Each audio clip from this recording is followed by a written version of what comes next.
অনেক দিন শরীর অসুস্থ, তাই একা হাতের সংসার।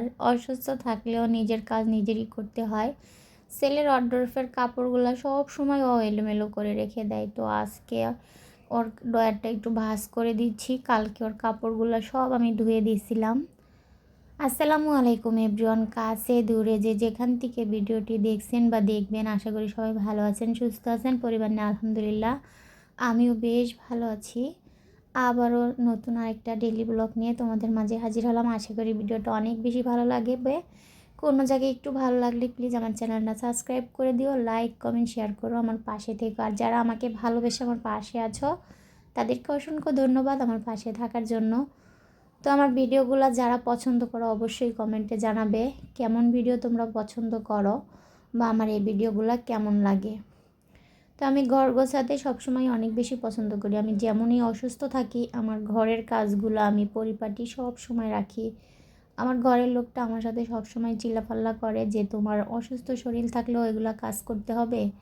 আমি বলি এই কাজ না করলে আমার একদমই ভালো লাগে না, এই আর কি।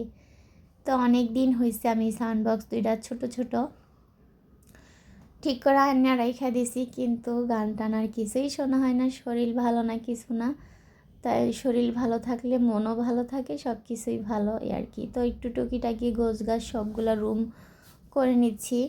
রান্নাটা তো প্রতিদিন খুব সকালে করে নেই, ভোর 5টা বাজে শেষ হয় রান্না, 3:30 4টা বাজে উঠি।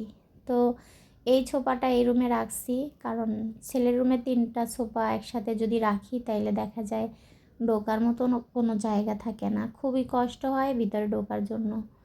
তো এই কারণে সোফাগুলো এখন আলাদা আলাদা করে রাখা হয়েছে। তো একটু চইলাফেরাও আরাম আছে। তো আমার ছেলের রুমে আজকে 2 দিন যাবত আমি ঘুমাই, কারণ ওই রুমে অনেক বেশি গরম লাগে। এই কারণে দেখা যায় এই রুমটাতে একটু ঠান্ডা লাগে। তো 3জন, আবার আমার ছেলের খাটে একটু জায়গা কম হয়, 3জন আর একটু বেশি চিপা হয়ে যায় আর কি। আর আমাদের রুমের খাটটা অনেক বড়, তো আমরা 3জন থাকি, অনেক বেশি খোলামেলা আর কি।